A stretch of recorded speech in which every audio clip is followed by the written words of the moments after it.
দর্শক, ইস্পাহানি মির্জাপুর মুক্তবাক অনুষ্ঠানে আপনাদের স্বাগত জানাচ্ছি। আমি নাজনীন নাসিরুদ্দৌলা। আমার অতিথিদের সঙ্গে আগে আপনাদের পরিচয় করিয়ে দিতে চাই। আমার সঙ্গে আছেন ব্যারিস্টার রুমিন ফারহানা, নবনির্বাচিত সংসদ সদস্য, আছেন জনাব আজিজুল বারী হেলাল, তথ্য সম্পাদক বিএনপি এবং নবনির্বাচিত সংসদ সদস্য। আমাদের সঙ্গে আরও এসে যুক্ত হবেন জনাব সোহরাব হাসান, তিনি এখনও এসে আমাদের সঙ্গে পৌঁছাননি। তিনি যুক্ত হলেই তার সঙ্গেও কথা হবে। যেসব অতিথিরা চলে এসেছেন তাদেরকে দিয়ে যদি একটু আলোচনা শুরু করতে চাই। দুজনকেই আগে অভিনন্দন জানাতে চাই, আপনারা সংসদ সদস্য হিসেবে নির্বাচিত হয়েছেন। জনাব আজিজুল বারী হেলাল, আমি প্রথমে আপনার কাছে যেতে চাই। 21শে ফেব্রুয়ারিতে কি এবার শহীদ মিনারে আপনি ফুল দিয়েছেন? আমি এলাকায় থাকার জন্য এই রাষ্ট্রীয়ভাবে দিতে পারিনি। জি, কিন্তু এলাকায় আপনি দিয়েছেন, সেখানে আপনি কোনো বাধার সম্মুখীন নিশ্চয়ই হননি? না, বাধার সম্মুখীন হবো কেন? জি, রুমিন ফারহানা বাধার সম্মুখীন হয়েছেন। ব্রাহ্মণবাড়িয়ায় তার নিজের আসনে শহীদ মিনারে ফুল দিতে গিয়ে তিনি বাধার সম্মুখীন হয়েছেন।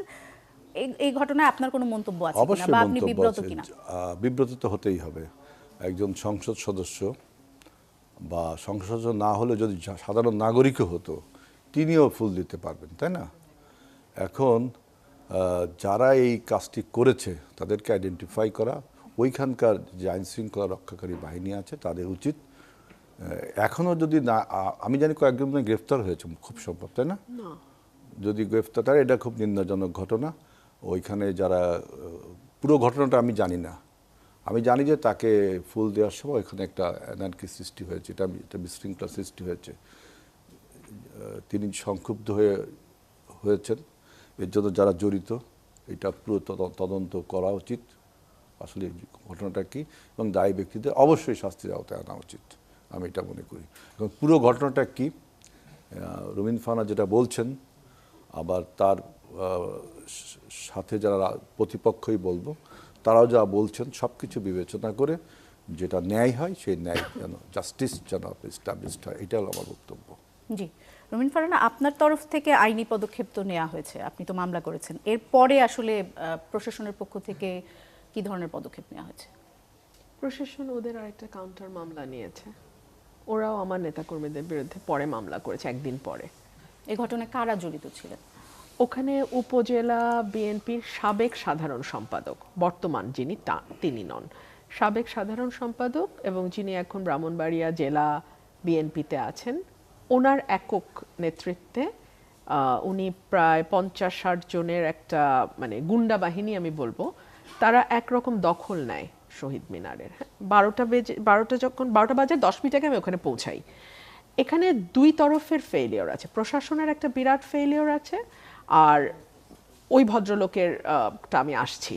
প্রশাসনের যে ফেইলিওর, সেটা হচ্ছে প্রশাসনের যেটা দায়িত্ব ছিল যে এই জায়গাটায় যখন সংসদ সদস্য এসে ফুল দেবেন, তিনি যাতে নিরাপদে নির্বিঘ্নে ফুল দিতে পারেন, সেজন্য জায়গাটা ক্লিয়ার রাখা, পরিষ্কার রাখা। সাধারণত ক্রাউড হয়ে যায় তো অনেক সময়, ক্রাউডটাকে ম্যানেজ করা। ক্রাউডের কোনো ম্যানেজমেন্ট ওখানে ছিল না, এবং আমার কাছে মনে হয়েছে যে প্রশাসনের একরকমের গা ছাড়া ভাব ছিল। কারণ যেহেতু আমি সরকারি দলের এমপি না, সো আমার উপর আঘাত আসলেই বা কি, আমার নেতাকর্মীদেরকে ফেলে দিলেই বা কি, আমি তো আর সরকারি দলের এমপি না। সো প্রশাসনের এরকম এক ধরনের গা ছাড়া ভাব ছিল। যেহেতু এটি নবনির্বাচিত সরকার এবং এই সরকারটি যেই দল গঠন করেছে তার সেই দলের সঙ্গে আমি দীর্ঘদিন রাজনীতি করেছি, আমার অনুরোধ থাকবে যে 212 জনের বাইরে যেই বাকি 80-90 জন এমপি আছেন, 88 জন এমপি, তাদের প্রত্যেকের নিরাপত্তা এবং প্রত্যেকে যাতে এলাকায় নির্বিঘ্নে কাজ করতে পারে, সেই ব্যাপারে এখনই সরকারের উচিত হবে স্পষ্ট নির্দেশনা প্রশাসনকে দিয়ে দেওয়া। যে এই প্রশাসন যেন আগের আমলের প্রশাসনের মতো এটা মনে না করে যে এমপি যদি সরকার দলীয় না হয় তাহলে সেই এমপির উপর যে কোনো হেনস্থা হতে পারে, আমাদের এখানে কোনো দায়িত্ব নাই। এটা যাতে প্রশাসন মনে না করে, সেজন্য এই সরকারের, নতুন সরকারের উচিত হবে স্পষ্ট একটি বার্তা দিয়ে দেওয়া, যেটি নতুন সরকার, নতুন রাজনীতি, নতুন স্বপ্ন, নতুন পথ চলা। সো এইরকম পথ চলায় একেবারে সমাজের সবচেয়ে বিরোধী মতের যেই ব্যক্তিটি থাকবে তারও সকল নিরাপত্তা দেবার দায়িত্ব রাষ্ট্র নেবে, 1। 2 হচ্ছে, ওখানে আমার প্রায় 500-600 কর্মী ছিল, আরও বেশি, আর ওদের ছিল 50-60 জনের মতো। সো আমি যদি চাইতাম, ওখানে কিন্তু একটা বাজে ইনসিডেন্ট হয়ে যেতে পারত, মুহূর্তের মধ্যে হয়ে যেত। আমি আমার নেতাকর্মীদেরকে ধন্যবাদ দেব, তারা সর্বোচ্চ শান্ত থেকেছে। আমার একজন কর্মীকে পিটিয়ে একেবারে মানে তাকে হাসপাতালে ভর্তি করতে হয়েছে, 2 দিন ছিল সে হাসপাতালে, খুবই খারাপভাবে তাকে বেধড়ক মারধর করা হয়েছে। সো পুলিশের চোখের সামনে কিন্তু এই ঘটনাগুলো হয়েছে। আমার প্রশ্ন হলো পুলিশ অন স্পট কেন গ্রেফতার করলো না?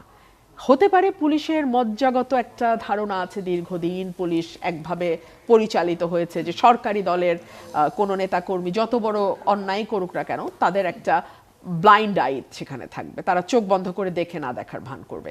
কিন্তু এটা এই সরকারের কাছে তো আমাদের প্রত্যাশা অন্যরকম, তাই না? কারণ 2000 মানুষের জীবন, 30,000 মানুষ আহত হওয়া, একটা গণ অভ্যুত্থান, রক্তাক্ত গণ অভ্যুত্থান, তারপরে নতুন নির্বাচন, নতুন সরকার। সো আশা করব অতীতের যেই ভুল, অতীতের যেই রাজনৈতিক সংস্কৃতি, সেটার পুনরাবৃত্তি হবে না। আশা করব নতুন একটা বাংলাদেশ আমরা দেখতে চাই। জি, সবার জন্য নিরাপদ। গত এক সপ্তাহে কি সেরকম বাংলাদেশের প্রতিফলন দেখতে পাচ্ছেন কিনা? আমার সাথে ঘটনাটি দুঃখজনক, খুবই খুবই খারাপ ঘটনা হয়েছে। আপনি যদি সবই বাদ দেন, হেলাল ভাই যে কথাটা বললেন আমি একদম একমত। ধরেন আমি সংসদ সদস্য না, তাতে কি? আমি তো বাংলাদেশের নাগরিক। অনেকেই আমার বাবার পরিচয় নিয়ে আসছেন যে উনি ভাষা আন্দোলনের মহানায়ক, তো ওনার সন্তান দিতে পারছে না। না, আমি সেটাকেও যুক্তিতে আনবো না। শুধু বাবার সন্তান হিসেবে কেন, বাংলাদেশের একজন নাগরিক হিসেবে আমার শতভাগ নিরাপত্তা নিশ্চিতের দায়িত্ব রাষ্ট্রের। একদম সোজা সাপটা কথা, আমার নিরাপত্তা দেবার দায়িত্ব রাষ্ট্রের। এবং এই মেসেজটা এই সরকার, আমি আশা করব, তার প্রতিটা মেশিনারিজের মধ্যে ছড়িয়ে দেবে যে আমার সবচেয়ে বিরোধী যেই ব্যক্তি রাষ্ট্রে বাস করছে সেও যাতে শতভাগ নিরাপত্তার সাথে বাস করতে পারে, সেটা এনশিওর করার দায়িত্ব রাষ্ট্রের। এবং এই মেসেজটা লাউড এন্ড ক্লিয়ার এই সরকার দেবে, আমি আশা করি। জি, ধন্যবাদ। আমি একটা 1 মিনিট বলি, দেখেন আমরা যদি জনাব সোহরাব হাসান আমাদের সঙ্গে যুক্ত হয়েছেন, আমরা একটু তাকে স্বাগত জানাই। আমার বক্তব্য হলো যে রুমিন খুব ভালো একটা কথা বলছে, 500-600 লোক আর ভার্সেস 50-60 জন। এটা আমি দীর্ঘ রাজনৈতিক অভিজ্ঞতা থেকে বলছি, এটা কিন্তু মানে এই জায়গায় টাসেল হলে 500-600 লোকই জিতবে, তাই না? তাহলে 500-600 লোক জেতেনি, ওনার ভাষায় জিতছে 50-60 জন। টাসেল হতে দেয়নি যে হেলাল ভাই। 50-60 জন লোকের যে নেতা, যাকে গুন্ডা বলা হচ্ছে, সেই লোকটা যদি আজকে টকশোতে থাকতো তাহলে কিন্তু আমরা একটা ক্লিয়ার মেসেজ পেতাম। যেহেতু আমি ছিলাম না, শুধু এই যে আমাদের যে সাবেক সেক্রেটারি, জেলা কমিটির নেতা, তার নামটা আমি জানি না, তিনি এই বিষয়ে যদি কোনো স্টেটমেন্ট দিয়ে থাকেন তার তো একটা বক্তব্য নেওয়া উচিত, দুজনেরই বক্তব্য নেওয়া উচিত। আমি কিন্তু এই ঘটনাকে সাংঘাতিকভাবে নিন্দা জানাচ্ছি, কিন্তু আমি তো ইউনিলেটারালি শুনছি, একপক্ষীভাবে শুনছি, আপনিও তাই শুনছেন, সোহরাব ভাইও তাই শুনছেন, পত্রিকাও আমরা তাই দেখছি। ওনার যদি কোনো বক্তব্য থাকে সেটাও নেওয়া উচিত। এবং আমার কাছে যেটা বলছে 500-600 ভার্সেস 50-60 জন, এইটার জন্য এরা আমার 40 বছরের রাজনৈতিক অভিজ্ঞতায় আমি দেখিনি যে আমরা যদি 500-600 লোক থাকি, 50-60 জন লোক আমাদের উপর আক্রমণ করবে, এইটা কিন্তু আমার কাছে একটু কেমন যেন মনে হচ্ছে। কারণ আমি রাজনীতিতে দেখিনি এরকম কোনো। আমরা যখন আওয়ামী লীগের বিরুদ্ধে আন্দোলন করেছি তখনও যদি আমাদের, আমি খুবই আশান্বিত হতাম যদি আজিজুল বারী হেলাল ভাই যদি কিন্তু ছাড়া কথাটি বলতেন। হ্যাঁ, আমি কিন্তু আগেই বলেছি এটা ভয়াবহ ঘটনা ঘটে যেত ওখানে, 50 জনকে ওখানে ফেলে দেওয়া কোনো ব্যাপার ছিল না। কিন্তু আমি ধৈর্য ধরতে বলেছি এবং আমার কর্মীরা ধৈর্য ধরেছে। আমার কর্মীরা একদম টু শব্দ করেন, বিকজ আমি বলছি একদম চুপ। আর ভিডিও আছে, তো ভিডিও দেখলে এখন কারো মুখের বয়ান শোনার কোনো দরকার নাই ভাই। আমার ফুল ছেঁড়া হয়েছে, পাড়ানো হয়েছে, এটার ভিডিও আছে। এখন সরকারি দলে গেলে যদি গণমাধ্যমের দিকে চোখ না থাকে তাহলে তো এই সরকার নিয়ে খুব আশান্বিত হতে পারছি না। আমি আমার প্রথমে যে বক্তব্য দিয়েছিলাম, হেলাল সাহেব যদি কিন্তু ছাড়া কথা বলতেন তাহলে আমি বরং কিছুটা আশান্বিত হতাম। কিন্তু উনি যদি ভিডিওটা দেখেন, পুরো ভিডিও, একটা দুটা না, বাংলাদেশের প্রতিটা চ্যানেল সেটা কভার করেছে, পুরো ভিডিও আছে। সেটা দেখলেই আপনি বুঝবেন কেন 500-600 বনাম 50-60-এ আমার নেতা কর্মীরা সর্বোচ্চ ধৈর্যের পরিচয় দিয়েছে। এটা একটা মিরাকেল। কিন্তু এই যদি এই মিরাকেলটা যে কিভাবে হলো, আমার কাছে মিরাকেল মনে হচ্ছে। এই যে রুমিন ফারহানা জেতা যেমন মিরাকেল, না না, রুমিন ফারহানা জেতা মিরাকেল না, রুমিন ফারহানা জেতা মিরাকেল না। মিরাকেলটা হলো 500-600 ভার্সেস 50-60 জন হেরে গেল। এরকম হারিনি তো, কারণ আমরা যুদ্ধে এরকম যাইনি। ঘটনা হেলাল সাহেব পৃথিবীতে বারবার একবার ভুল ঘটছে। করছেন। মানে কিন্তু কুস্তি হচ্ছে কুস্তি হচ্ছিল না, হেলাল সাহেব, আপনি বারবার ভুল করছেন। পৃথিবীতে একবার ঘটছে এই ঘটনা। হেলাল যে সাহেব আপনি বারবার ভুল করছেন। ওখানে আমি কুস্তি লড়িনি, আমি ওখানে শান্ত থাকতে বলেছি। এই কথাটা আপনি বারবার মিস এখন আমি করছেন। সেটা বলছি ওরা যে আমার কথা শুনেছে। Leadership this is leadership. ওরা শুনেছে আমার এত কথা। দ্রুত ডেভেলপড হয়, লিডারশিপের উপর আপনারা যারা লেখাপড়া করেছেন লিডারশিপের উপরে, যে একজন লিডারের কথায় 500-700 লোক মুহূর্তের মধ্যে, এবং উনি ওইখানে লিডারশিপটা গ্রো করছে কতদিনের? 10 বছর, 2017 সাল থেকে না, ওই না, এলাকায় আমি কাজ আপনি- করছি। হ্যাঁ, কাজ করছেন, কিন্তু লিডারশিপে আপনার বিএনপি তার সাথে ছিল, তাই না? আপনি বিএনপি থেকে সরে আসলেন যখন, তখন থেকে আমি আপনার এই আমার মনে হয় কথাগুলো আমরা কিন্তু প্রসঙ্গ- আরো সুতরাং আমি 10টা জায়গায় এই বলছি- ঘটনা ঘটতে আমরা উৎসাহিত একটু করবে। না, আমাদের সেটাও প্রসঙ্গে থাকি। আমি বলছি যে ওই যে লোকটার বিরুদ্ধে গুন্ডা বলছেন জি। তার বয়ানটা নিলেও ভালো হয়। আমি বলছি যে না, এটা অবশ্যই মিরাকেল। আমার মনে হয় দেখেন, এটা এখানে- মিরাকেল। এইরকম 500-600 ভার্সেস ওখানে 50 কার পৃথিবীতে পক্ষে কতজন একবার ছিলেন? ঘটেছে এরকম ওখানে কার ঘটনা। পক্ষে কতজন ছিলেন আমার মনে হয় এই আলোচনা খুব একটা প্রাসঙ্গিক না। না, উনি প্রাসঙ্গিক বলছেন হচ্ছে এইজন্যই এই ঘটনাটি রুমিন ফারহানা ঘটেছে বলছেন বলে এবং আমি বললাম। বলছি যে তারপরে আমার তিনি নেতাকর্মী একটি- যদি তিনি একটি আমার মামলা কন্ট্রোলে করেছেন। না থাকতো ওই দিন ওখানে ম্যাসাকার হতো, আমি সেটাই বলেছি। জি। এবং এরপরে পুলিশ প্রশাসনের আসলে ভূমিকা কি ছিল সেটি আমরা জানতে চাচ্ছিলাম, যে প্রশাসন এরপরে কি ভূমিকা নিয়েছে। আমরা জানতে পারলাম যে এখন পর্যন্ত প্রশাসন খুব বেশি ভূমিকা নেয়নি। জনাব সোহরাব হাসান, আপনার যদি এই বিষয়ে কোনো মন্তব্য থাকে, আরেকটি বিষয়ে আপনার দৃষ্টি আকর্ষণ করতে চাই আমি। নিশ্চয়ই আপনি দেখেছেন যে ঢাকার সোহরাওয়ার্দী উদ্যান, ধানমন্ডি লেক, চাঁদপুর সহ বিভিন্ন স্থানে পুলিশের অভিযানে মারধর, আটকের ঘটনা ঘিরে একটা আলোচনা সমালোচনা চলছে এবং পুলিশকে আমরা বেশ মারমুখী একটা আচরণ করতে দেখেছি। এই আচরণ কি বার্তা দিল? ধন্যবাদ। এখন দুজন সংসদ সদস্য আছেন, তাদেরকে শুভেচ্ছা এবং অভিনন্দন জানিয়ে আমি কথা শুরু করছি। পুলিশ আসলে কি সরকার বদলায়, কিন্তু পুলিশ কি বদলায়? এটা হচ্ছে বড় প্রশ্ন। যেখানেই যা ঘটুক, সোহরাওয়ার্দী উদ্যানে একজনই ছাত্র না, তার সাথে তর্ক হয়েছে, তার 4-5 জন পুলিশ মিলে তাকে পিটানো, তারপর তাকে হাসপাতালে পাঠানো, এবং অন্য অন্য জায়গায় আবার কোথাও কোথাও হয়তো নাগরিকদের মধ্যে তারাও যারা অপরাধী হাতে নাতে ধরা পড়ে তারাও হয়তো বেপরোয়া আচরণ করে। তা পুলিশের মধ্যে একটা এই নির্বাচনের পর তাদের মধ্যে আস্থা ফিরে এসেছে, নিজেদের মধ্যে মনোবল ফিরে এসেছে, কিন্তু সেটা আবার কোথাও কোথাও বাড়াবাড়ির পর্যায়ে পৌঁছে যায়। এটি ভয়ের কারণ। এখন সরকার এটাকে কিভাবে নিয়ন্ত্রণ করবে, নিয়ন্ত্রণ করতে পারবে সেটি। যেমন ব্রাহ্মণবাড়ির যে ঘটনাটি ঘটেছে, শহীদ মিনারের একজন পোল দেয়া নিয়ে প্রথমত হচ্ছে এটি কেন ঘটবে, এত মানে অনাকাঙ্ক্ষিত, অপ্রত্যাশিত, অবাঞ্ছিত। তো এখন অবাঞ্ছিত ঘটনার যারা ঘটিয়েছেন তাদের নিবৃত্ত করার দায়িত্ব কিন্তু নেতৃত্বের, যে পক্ষেই হোক। এখন এটি সবাই দেখেছেন। আর কতজন ছিল তার চেয়েও বড় হচ্ছে যে এরকম বিএনপি তো ক্ষমতায়, যখন 21শে ফেব্রুয়ারি তো তখন বিএনপি ক্ষমতায় এসেছে। সুতরাং তার বিএনপিরই উচিত ছিল ওখানকার স্থানীয় নেতৃত্বের যাতে কোনো অঘটন না ঘটে, যাতে ওখানকার একজন স্বতন্ত্র সদস্য যিনি কিছুদিন আগেও বিএনপির রাজনীতির সাথে যুক্ত ছিলেন, এখন সাংগঠনিকভাবে যুক্ত নয়, কিন্তু বিএনপির যে কাঠামোর তিনি বাইরে নন, তার সঙ্গে হয়তো তার সঙ্গে বেশিরভাগ মানুষ তার সঙ্গে আছেন বলেই তো তিনি জয়ী হয়েছেন। এখন তারা যদি সংখ্যা লঘিষ্ঠ হয়, তারা কেন তার ফুল দিতে, তাকে শহীদ মিনার শ্রদ্ধা জানাতে বাধা দেবেন? এটি যদি অন্য কোনো ঘটনার, আমরা জানি না যে হেলাল ভাই বললেন যে তার প্রতিক্রিয়া পেলে, আর তিনি ওখানে সংবাদ সম্মেলন করে কিছু বলেছেন, আমার মনে হয় না। যদি বলে থাকেন তাহলে আমরা সেটা পেতাম। কথা হচ্ছে যে প্রথমেই তো হচ্ছে এই ঘটনাগুলো কোনোভাবেই কাঙ্ক্ষিত নয়, কোনোভাবেই বাঞ্ছিত নয়। যারা ঘটিয়েছে, আমি মনে করি যে বিএনপির কেন্দ্রীয় নেতৃত্বেরও এখানে হস্তক্ষেপ করা প্রয়োজন। কারণ এটি দলের বদনাম হচ্ছে শুধু ব্রাহ্মণবাড়িয়ার না, সারা দেশেই বিএনপির বদনাম হয়েছে। যারা বিএনপির নন তারা নিজেদের নিরাপদ বোধ করবেন না। আমি আশা করি হেলাল ভাই এলাকা সহ সব জায়গায় এই বার্তাটি দলীয় নেতাকর্মীদের দেওয়া উচিত। জি, আর পুলিশের গত এক সপ্তাহের সরকার গঠিত হয়েছে, এক সপ্তাহ সময় গেছে, কারণ গত মঙ্গলবারে তারা শপথ নিয়েছেন, আজকে আরেক মঙ্গলবার। এর মধ্যে আসলে সরকার কেমন করলো, সেই আলোচিত কিছু ঘটনা নিয়ে বেশ আলোচনা হয়েছে, কিছু সিদ্ধান্ত নিয়ে বেশ আলোচনা হয়েছে, সেগুলো নিয়ে দর্শকদের সামনে আজ আমরা কথা বলতে চাই।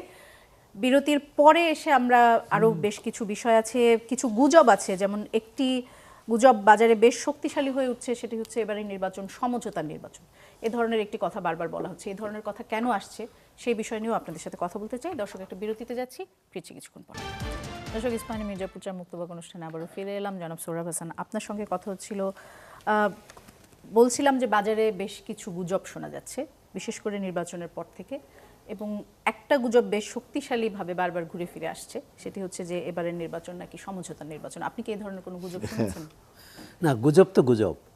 এখন এটা যে যে কথাটা বলা হচ্ছে, বিভিন্ন আসন নিয়ে বলা হচ্ছে,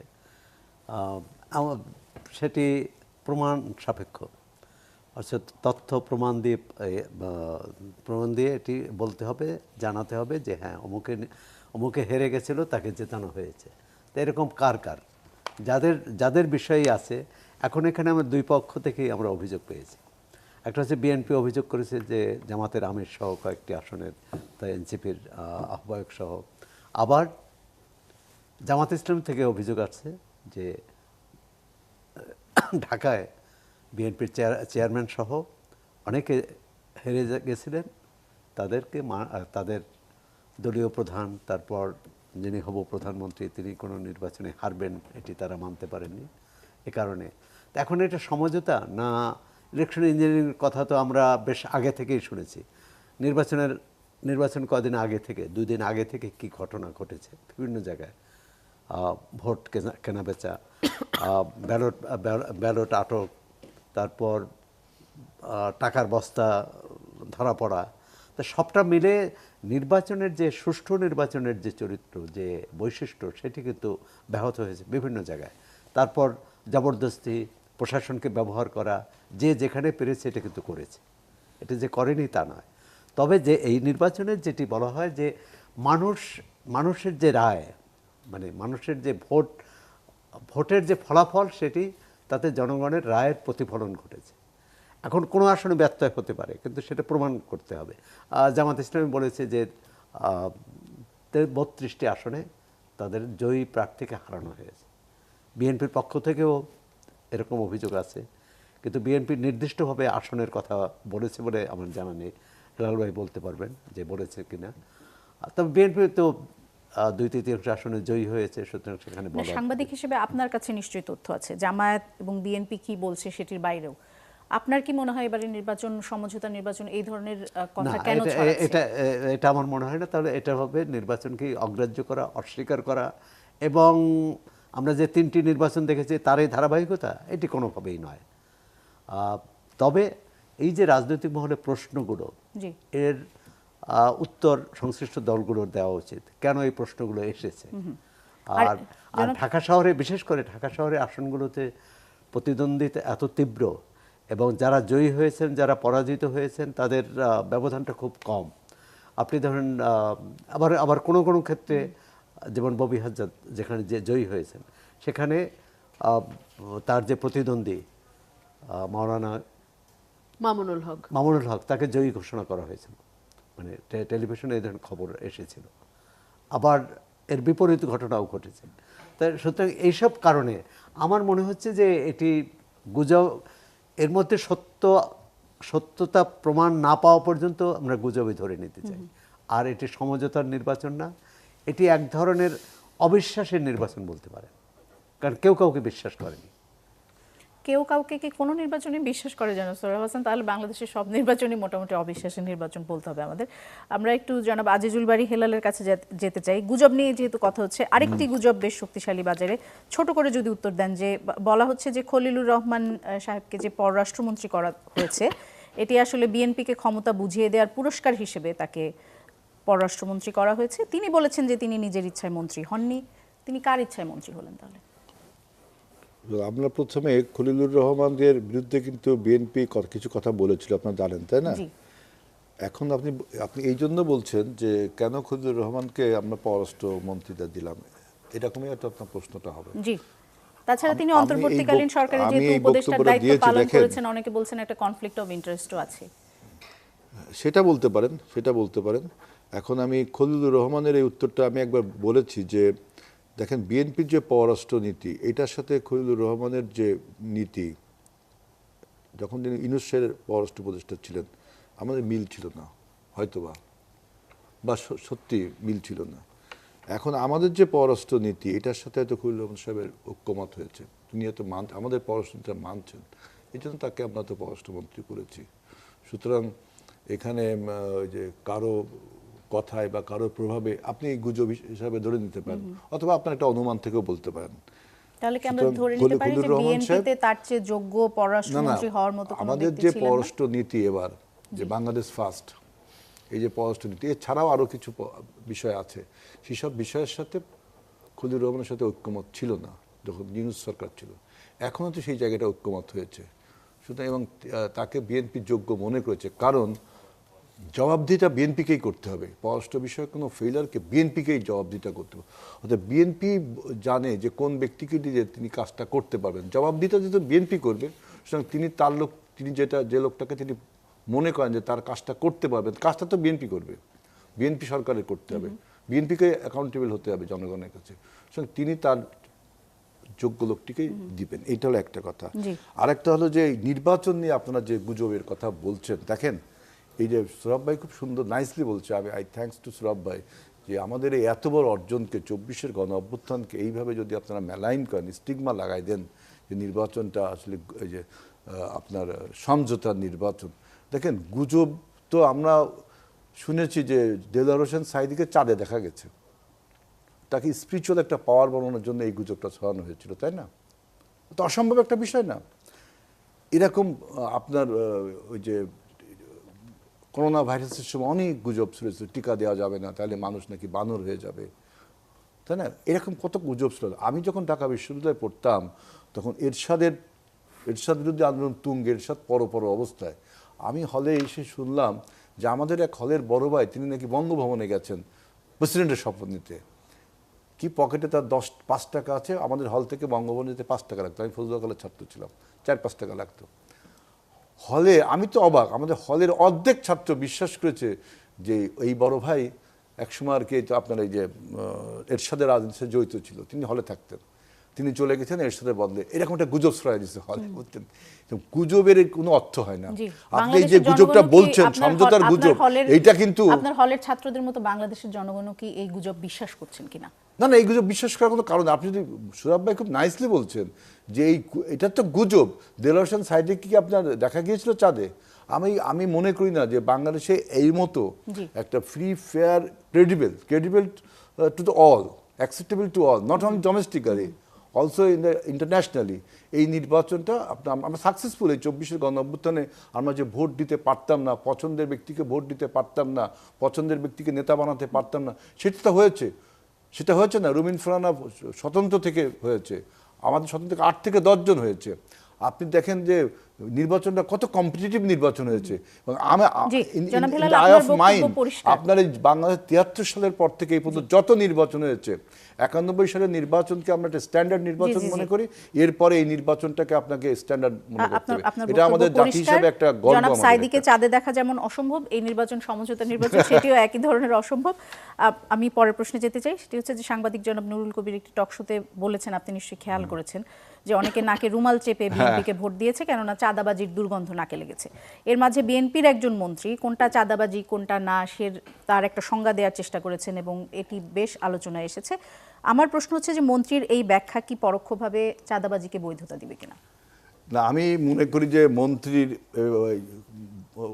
কথাগুলোটা এটা সমঝোতার মাধ্যমে চাঁদাবাজি এটাকে সমর্থনযোগ্য না, কিন্তু উনি যেটা বোঝাতে চেয়েছেন তার সাথে আমরা যে কথা বলেছি, যে বোঝাতে চেয়েছেন যে শ্রমিক কল্যাণ একটা তহবিল থাকে, আপনার ওই যে কি জানো মালিক কল্যাণ তহবিল থাকে, ওইখানে ওরা ওই যে মান্থলি ওদের ওয়েলফেয়ারের জন্য কিছু চাঁদা টাদা দেয়। এইটাকে সে বোঝাতে যে একটু ইলাবোরেট করতে যে ব্যাখ্যাটা এরকম এলোমেলো কথা হয়ে গেছে সমঝোতা। এইটা এই চাঁদাবাজিকে কিন্তু সে সবসময় বলছে চাঁদাবাজি, পরে সে একটা স্টেটমেন্ট দিচ্ছে কোনটা চাঁদা কোনটা চাঁদাবাজি। চাঁদাবাজিকে যে বরদাস্ত করা হবে না, শুধু মন্ত্রী মহোদয় না, আমাদের প্রাইম মিনিস্টারই তো বলছেন। এখন নতুন করে চাঁদাবাজির সংজ্ঞা ঠিক করার কেন দরকার? না, এটা সংজ্ঞা দিচ্ছেন তো একটা, আপনার সাথে আমি কথা বলার এক পর্যায়ে আমি বলছি যে গুজবটা কাকে বলে। এখন এটাকে যদি আপনি কোনো একটা অংশ কেটে নেন বা যে কোনোভাবে এমন একটা কথাকে আপনি করতে পারেন, আমি মন্ত্রী যদি এটা যেটা বলছে সমঝোতার মাধ্যমে হলে নন, এইসবের সাথে আমি একমত না, আমি মন্ত্রীর এই কথার সাথে একমত না। কিন্তু তিনি এটা মিন করেছেন যে চাঁদাবাজিকে কোনোভাবে বরদাস্ত করা হবে না, এটা আমরা বিএনপি আমাদের কিন্তু তিনি তো প্রাইম মিনিস্টার সমঝোতার মাধ্যমে হলে সেটি তো না, বরদাস্ত ওইটা বলছি বললাম শ্রমিক কল্যাণ তহবিল একটা আছে যে আপনাদের সাংবাদিক কল্যাণ তহবিল আপনারা মান্থলি টাকা দেন সেখানে, ওইটা তো চাঁদা দেয় মাসিক গ্রাহক চাঁদা যেটা, ওইটাকে সে বুঝাইতে চাইছে। কিন্তু কথা যখন সে ইলাবোরেটলি বলতে গেছে, ব্যাখ্যা দিতে গেছে, তখন হয়তো এইটাকে ওইভাবে টেনে আনা যায় তিনি চাঁদাবাজির সংজ্ঞা দিচ্ছেন। আসলে বিষয়টা তার না, বিষয়টা উনি যেটা বলছেন, উনি যদি চাঁদাবাজিকে তো সমর্থন করছেন না, উনি চাঁদাবাজি এবং চাঁদার একটা সংজ্ঞা সে দিয়েছে, জি, দিতেই পারে। প্রত্যক্ষভাবে করছেন না, কিন্তু তার বক্তব্যে পরোক্ষভাবে এক ধরনের এখন সমর্থন সেই পাওয়া চাঁদাবাজিকে গেছে, যদি সেটা- উৎসাহিত করে এবং এরকম জি। যদি কোনো প্রমাণ থাকে, এবং আমার নিশ্চয়ই আমাদের বক্তব্য আইন শৃঙ্খলা রক্ষাকারী বাহিনী, ল এনফোর্সিং এজেন্সি শুনছে, জি। যারা এটা নিয়ে, তারা অবশ্যই এই চাঁদাবাজিকে, আমাদের প্রাইম মিনিস্টার কি বলছেন, যিনি হেড অফ দ্য গভর্নমেন্ট, তিনি বলছেন থেকে বরদাস্ত করা হবে না, বরদাস্ত শব্দটা ব্যবহার করছেন। তাহলে আপনি এখন মন্ত্রী জনাব যেটা আজিজুল বারী হেলাল, চাঁদাবাজি, আমি- চাঁদার একটা জি, সংজ্ঞা দিয়েছেন, আমি এটা নিয়ে আর দুঃখিত। আপনাকে একটু থামাচ্ছি, কিন্তু এই যে প্রধানমন্ত্রী কি বলেছেন সেটি মানে বারবার করে মন্ত্রীও তো আবারও ওই বলেছে। যে শেখ হাসিনার সময়ের না, মতো এই- হবে কিনা, যে এইভাবে বলছেন, প্রধানমন্ত্রী দেখেন যা আপনি- বলেছেন সেটি বক্তব্য, বাকি মন্ত্রীরা আসলে তেমন না, একটা না, ব্যাপার না। আমি তো আজকে কিন্তু আরো একটি খবর এসেছে যে বলেন। প্রধানমন্ত্রীর নির্দেশে একজন স্কুল ছাত্রকে অপহরণ করা হয়েছিল 1.5 ঘন্টার মধ্যে তাকে। এই ধরনের খবর আসলে কিভাবে নিব সেই না, আলোচনা আমরা আসবো। এটা একটু উত্তর দিয়ে নিন, আমরা দেখেন। আমরা একটু আচ্ছা, রুমিন ঠিক আছে। ফারহানার কাছে যেতে চাই, আমাদের বিরতির সময় হয়ে যাবে। রুমিন ফারহানা আলোচনা শুনছিলেন, প্রথম ভাগে একটা প্রশ্ন করেছিলাম জনাব সোহরাব হাসানকে যে সরোয়ার্দী উদ্যান, ধানমন্ডি লেক এবং চাঁদপুর সহ দেশের বিভিন্ন স্থানে পুলিশের অভিযানে মারধর, আটকের ঘটনা ঘটেছে, সেটির ভিডিও এসেছে সামাজিক যোগাযোগ মাধ্যমে এবং সেটি নিয়ে ব্যাপক আলোচনা সমালোচনা চলছে। পুলিশের যে এত মারমুখী একটা আচরণ, সেটা আসলে কি বার্তা দিল? এটা দুঃখজনক। আমরা ইউনিফর্ম চেঞ্জ করেছি, গভর্নমেন্ট শুদ্ধ চেঞ্জ হয়ে গেছে, নতুন নির্বাচন, নতুন সরকার, কিন্তু এখনো হয়তো ইনস্টিটিউশনগুলো নিজেদেরকে ওভাবে রিফর্ম করতে পারে নাই। আমাদের এই যে 17 মাসের নানান রিফর্মের কথা আমরা শুনেছি, সেখানে কিন্তু ইনস্টিটিউশনগুলোকেও গঠন করবার জন্য কমিশনগুলো রিপোর্ট দিয়েছে, এবং এর মধ্যে পুলিশের উপরে কিন্তু বিশাল রিপোর্ট জমা পড়েছে যে পুলিশকে কি করে নতুনভাবে ঢেলে সাজানো যায়। আমার মনে হয় যে এই রিফর্ম কমিশনের যে রিপোর্ট আছে, সেটা নিশ্চয়ই সরকারের হাতেও আছে, সেখান থেকে যেগুলো বাস্তবায়নযোগ্য, যেগুলো সত্যিকার অর্থে পুলিশের মধ্যে পরিবর্তন আনবে, অ্যাটিটিউডে, চিন্তায়, কাজে, মানে ইমপ্লিমেন্টেশনে, সেই বিষয়গুলোকে যদি বাস্তবায়ন করে সরকার, তাহলে আদতে কিন্তু সরকারেরই লাভ হবে। আমি আপনার এখানে আসবার আগে আরেকটা টক শোতে কথা বলছিলাম, আমি সেখানে 21শে ফেব্রুয়ারি নিয়ে যথারীতি প্রশ্ন এসছে।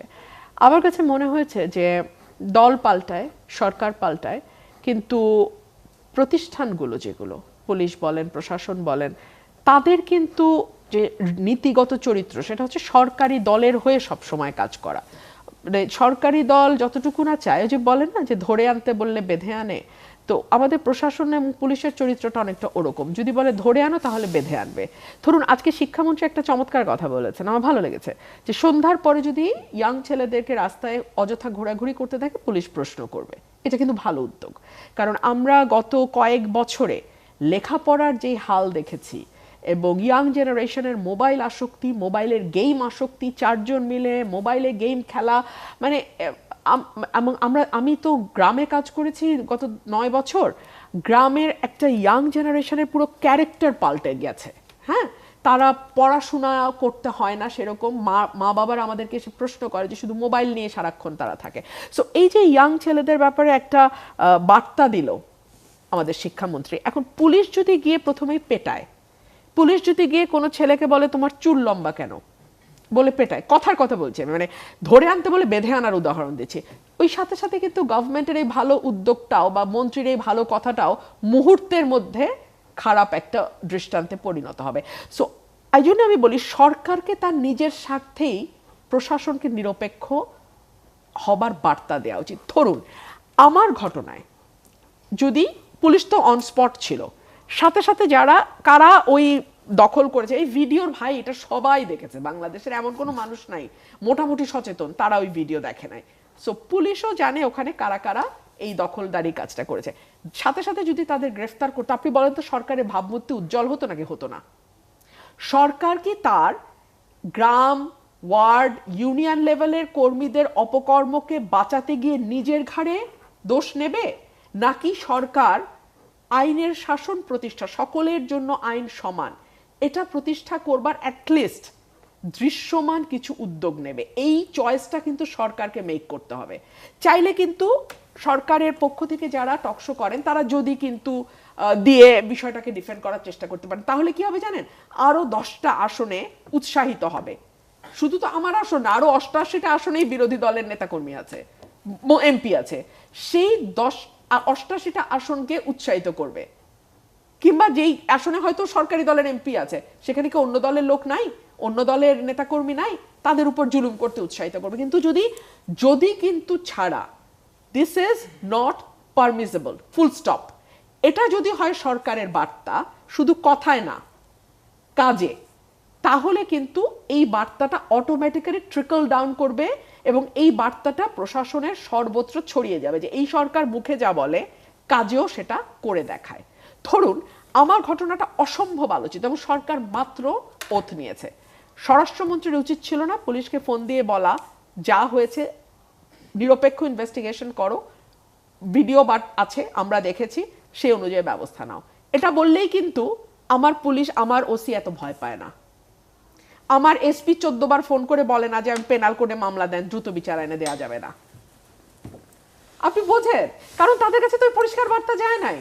তারা জানে যে আওয়ামী লীগও তো মুখে মুখে বলছে আইনের শাসন আছে, আওয়ামী লীগও তো মুখে মুখে বলছে প্রশাসন নিরপেক্ষ, তো এই সরকারও তো তাই। সুতরাং আমাকে সরকারকে সার্ভিস দিয়ে যেতে হবে প্রতি মুহূর্তে। হ্যাঁ, আমার কাছে মনে হয়েছে যে একটা চমৎকার এক্সাম্পল বিএনপি সেট করতে পারতো, 21শে ফেব্রুয়ারিতেই পারতো। আমি বলেন আমার জায়গায় যে কেউ হইলেও এই কাজটা করা যেত। চাঁদপুরেও সম্ভবত এরকম একটা ঘটনা ঘটেছে। এই দুটো জায়গায় কিন্তু চমৎকার এক্সাম্পল সেট করতে পারতো। কিন্তু ওই যে ইগো বা অহংকার বা ঠিক আছে আমি তো চাই আমার নেতা কর্মীরা এরকম করলে পার পাক, এই যে পার পাক, এটা কিন্তু দিন শেষে সরকারকে একেবারে ঝাঁঝরা করে দেয়। আওয়ামী লীগকে কিন্তু 5 তারিখে আর খুঁজে পাওয়া যায় নাই। আওয়ামী লীগ কিন্তু দল হিসাবে অনেক আগে আওয়ামী লীগের মৃত্যু হয়েছে।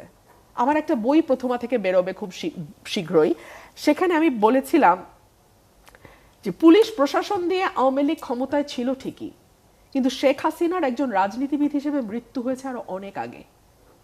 বিএনপিকে ঠিক করতে হবে তারা পুলিশ প্রশাসন দিয়ে আওয়ামী লীগের কায়দায় বিরোধী দলের বা বিরোধী মতের মানুষকে চুপ করিয়ে ক্ষমতা লিঙ্গার করবে, নাকি যেটা দেশনেত্রী বেগম খালেদা জিয়ার নীতি ছিল, ক্ষমতা ছেড়ে দেই, কোনো অসুবিধা নেই, আমি বিরোধী দলে থাকবো, আমি জেলে যাব, কিন্তু তারপরে দেশের স্বার্থ মানুষের স্বার্থের সাথে আপোষ করব না। এইটা এই দলের প্রিন্সিপাল হবে। এটা দলকে এবং সরকারকে ঠিক করতে হবে। জি, জনাব সোহরাব হোসেন কিছু যোগ করতে চান কিনা এই বিষয়ে? আরেকটি খবরের দিকে আপনার মনোযোগ আকর্ষণ করতে চাই, সেটি হচ্ছে আওয়ামী লীগের বিভিন্ন কার্যালয়ে নেতাকর্মীদের প্রবেশের চেষ্টার এক ধরনের খবর আসছে। এর নেপথ্যে কি সেটি নিয়ে অনেক জল্পনা কল্পনা চলছে যে বিএনপির সাথে কি আওয়ামী লীগের কোনো আপোষ সমঝোতা হয়েছে কিনা বা জামায়াতের সাথে হয়েছে কিনা, আপনি এই বিষয়ে কি বলবেন? প্রথমত হচ্ছে আইনের শাসন চাইলে কে কোন দল করেন কি করেন তারা আইনের দৃষ্টিতে দেখবেন। সেটা পুলিশের ক্ষেত্রে সত্য, র্যাবের ক্ষেত্রে সত্য। বাড়াবাড়িও করবে না, আইন প্রয়োগ করতে যে বা আইন লঙ্ঘন করবে না, আবার কোথাও চোখ বুজে থাকবে না, মানে অন্ধ হবে না। দ্বিতীয় যে প্রশ্নটা আসছে যে আওয়ামী লীগের সাথে কি সমঝোতা হয়েছে কি হয়নি, আগে যে বললেন না সমঝোতার নির্বাচন, তো এই নির্বাচনে কোথাও না কোথাও তো মানে ভোটের যে গতিবিধি তাতে কিন্তু কোথাও না কোথাও এক ধরনের সমঝোতার আভাস আছে। এটি যে বিএনপি করেছে তা নাও হতে পারে, এটি যারা অন্য দলও করতে পারে তার স্বার্থে, তার আত্মরক্ষার জন্যে। যেসব আসনে আওয়ামী লীগ জয়ী হয়েছে বা যেসব এলাকায়, সেখানে ভোটের হিসাব নিকাশ করলে কিছুটা এই ভোটের আওয়ামী লীগের ভোটারদের একটা প্রভাব এখানে লক্ষ্য করা যায়। পরবর্তীকালে যে কথাটাই বললেন যে আওয়ামী লীগের অফিস খোলা না খোলা, বিএনপি কিন্তু আগে এটা স্পষ্ট করেছে, তারা বলেছে যে আমরা কোনো দল নিষিদ্ধ করার পক্ষে নই। তবে আবার আইনে যেহেতু নিষিদ্ধ আছে এবং সেটা নির্বাহী আদেশে, অন্তর্বর্তী সরকার এটি করেছে, তা আমি তো মনে করি বিএনপি সরকারের প্রথম দায়িত্ব হবে সেই নির্বাহী আদেশটা প্রত্যাহার করা। কারণ সেটি বিএনপিও বলেছে এটি অন্যায় হবে। যদি কারো বিচার করতে হয় দল হিসাবে সেটা আদালতে। এক হচ্ছে এটার এই ব্যবস্থার মধ্য দিয়ে অন্তর্বর্তী সরকার প্রমাণ করলো যে তারা আওয়ামী লীগকে ভয় পেয়েছে। নিশ্চয়ই বিএনপি সরকার আওয়ামী লীগকে ভয় পায় না। তারা আইনানুগভাবে যেটা ন্যায্য, নাগরিক হিসেবে যেটা ন্যায্য, সামনে স্থানীয় সরকার নির্বাচন, সেটি নামে হোক বা না বেনামে হোক, যদি নামে হয় তখন প্রশ্ন আসবে যে আওয়ামী লীগের নেতাকর্মীরা এই নির্বাচনে প্রতিদ্বন্দ্বিতা করতে পারবেন কিনা। আর যদি বেনামে হয় তখনও প্রশ্ন আসবে যারা আওয়ামী লীগ করেন তারা প্রতিদ্বন্দ্বিতা করতে পারবেন কিনা। তো সরকারের সামনে কিন্তু অনেকগুলো চ্যালেঞ্জ জি। আছে। ইতিমধ্যে এই যে 6টি আমরা সিটি, একটা বিরতি নিয়ে এসে যদি সে বিষয়ে আলোচনা করি। দর্শক, একটা বিরতি দিয়ে যাচ্ছি, ফিরছি কিছুক্ষণ পর। দর্শক, ফিরে এলাম। আজিজুল বারী হেলাল আমাদের হাতে একদমই সময় নেই, 1 মিনিট করে সময় দিব আমি তিনজনকেই। আপনি প্রধানমন্ত্রীর হস্তক্ষেপে ঢাকায় একটা অপহরণের 1 ঘন্টার মধ্যে স্কুল ছাত্র উদ্ধারের যে ঘটনার খবর, সেটির উপর মন্তব্য করতে চাইছিলেন। জি, আমি বলছি যে দেখেন, অল অন এ সাডেন একটা সচিবালয়ের কর্মচারী প্রধানমন্ত্রীর সামনে গেছেন, যেহেতু আজকে সচিবালয় উনি অফিস করেছেন এবং পুলিশ 1 ঘন্টার মধ্যে সেই উদ্ধার করেছে। সুতরাং পুলিশের আমাদের সক্ষমতা আছে। এখন কথা হলো যে আমাদের যে আপনি পুলিশ প্রশাসনের উপর যে দোষারোপগুলো এখন করছি, আমিও করছি, যে সরদ্দি উদ্যানের যে ঘটনায়, সেখানে আমি যে দেখলাম যে আমি পত্রিকা যেটা বললাম, মাদক সেবীদের ধরেছে। এখন মাদক সেবীদের ধরে আপনি পিটাচ্ছেন, মাদক যারা বিক্রি করে, মাদক যেখান থেকে উৎপাদন হয়, আপনি সেখানে হাঙ্গামা না করে আপনি যারা এই মাদক সেবী বা এরকম কিছু সরদ্দি উদ্যানের ভিতরে ঢুকে আমি তাদেরকে, আমি এইটাকে এই যে নৃশংসভাবে পেটানোকে আমি সমর্থন করি না। এখন আমার বক্তব্য, পুলিশ যদি মাদক যারা বিক্রি করে তাদের উপরে আপনার অভিযান চালাতো, সেটা খুব ভালো হতো। আমরা কিন্তু একটা উত্তরাধিকার সূত্রে একটা এই ফ্যাসিবাদী পুলিশ প্রশাসন পাইছি এবং আমাদের এই পুলিশ প্রশাসন কিন্তু এখন পরিবর্তন হচ্ছে। আপনি দেখেন আজকে আইজি নিয়োগ হয়েছে, তাই না? আজকে আইজি নিয়োগ হয়েছে। এরকম বিভিন্ন প্রশাসনে আপনার নিয়োগগুলো যখন সম্পন্ন হবে, কারণ আমি বলছি লাস্ট টাইমে বিএনপিকে অ্যাকাউন্টেবল হতে হবে জনগণের জন্য। আমরা আমাদের যোগ্য ব্যক্তিটিকে আমরা এখন নিয়োগ দিচ্ছি। সামনে গিয়ে পড়বো না হঠাৎ করে, আমরা যখন কোনো বিপদে পড়বো, পুলিশ কি? আমি সেটাই বলছি, সেই জন্যই বলছি পুলিশকে অবশ্যই করতে হবে। কারণ কি, এবার এই পুলিশের বিরুদ্ধে যে আপনি দেখেন স্লোগানটা কি ছিল, সামনে স্বাধীনতা পিছনে পুলিশ, তাই না? এই স্লোগানটা কিন্তু ছিল। পুলিশকে এটা ভাবতে হবে। সেই জন্য বর্তমান পুলিশ প্রশাসন আমাদের 7 দিনের সরকারের, আমরা প্রশাসনের সব দলটা করতে পারিনি। জবাব দিতে তো আমাকে করতে হবে, কিন্তু আমাকে পুলিশ প্রশাসনটা সাজাতে দিতে হবে। আমি যোগ্য ব্যক্তিটিকেই পশাবো। আমার ওই লোকটা যখন কাজ না পারবে, তখন আপনি আমাকে আঙুল তুলে দেখাতে পারেন। কিন্তু এখন যে প্রশাসন আপনার রয়ে গেছে, যেমন রুমিন ফারহানার ঘটনাটা, এই প্রশাসনটা দেখালে যদি বলেন যে মাদক সেবীদেরকে মেরেছে, না, আমি তো সেটা বলিনি। আমি মাদক সেবীকে আপনি মারবেন তা তো বলিনি আমি। আপনি সরদ্দুদ্দিনে ঢুকে আপনি যাদেরকে মারলেন, আপনি ওই কারণ দেখিয়েছেন মাদক সেবী। তো মাদক যে বিক্রি, আমি সেটা বলছি, তাদেরকে আপনি ধরতেন না। কারণ উৎপাদন যেখান থেকে হচ্ছে, ইম্পোর্ট যেখান থেকে হচ্ছে, সেইটাকে আপনি টার্গেট না করে বিশ্ববিদ্যালয়ের ছেলেদেরকে আপনি টার্গেট করছেন কেন? এটা হলো আমার বক্তব্য। রুমিন ফারহানা, একেবারে শেষ মন্তব্য জানতে চাই। কোন বিষয়? এই যে প্রধানমন্ত্রীর যে ঘটনাটা, এটি আপনার কি মনে হয় যে? আমার একবার সংসদে আমি প্রশ্ন করেছিলাম যে মাননীয় প্রধানমন্ত্রী, মানে সিটি কর্পোরেশনের মশা বাড়া থেকে শুরু করে মানুষ হত্যার বিচার পর্যন্ত সবকিছু আপনার কাছে কেন চাইতে হয়? প্রধানমন্ত্রীকে প্রশ্ন করার সুযোগ ছিল সংসদে, এই প্রশ্নটি আমি করেছিলাম। উনি ওনার মতো করে দীর্ঘ উত্তর দিয়েছেন। আশা করি আমরা নতুন সরকার, তারা সবকিছু প্রধানমন্ত্রীর নির্দেশের অপেক্ষায় বসে থাকবে না। মানে প্রধানমন্ত্রী নির্বাহী বিভাগের প্রধান, হ্যাঁ, কিন্তু তার বাইরেও অনেকগুলো সাংবিধানিক প্রতিষ্ঠান আছে, অনেকগুলো স্বায়ত্তশাসিত প্রতিষ্ঠান আছে, অনেকগুলো রাষ্ট্রীয় বাহিনী আছে। তারা তাদের যার যার দায়িত্ব এবং কর্তব্য সম্পর্কে ওয়াকিবহাল থাকবে এবং অ্যাটলিস্ট দলীয় বাহিনীর মতন তারা কাজ করবেন। এবং এই যে কথাটা আপনি বললেন যে হঠাৎ করে প্রধানমন্ত্রীর সামনে পড়ে যাব আর পড়ে গিয়ে আমি বিচার দিয়ে ফেলতে পারবো, এই সৌভাগ্য তো আসলে সকলের হবে না, তাই না?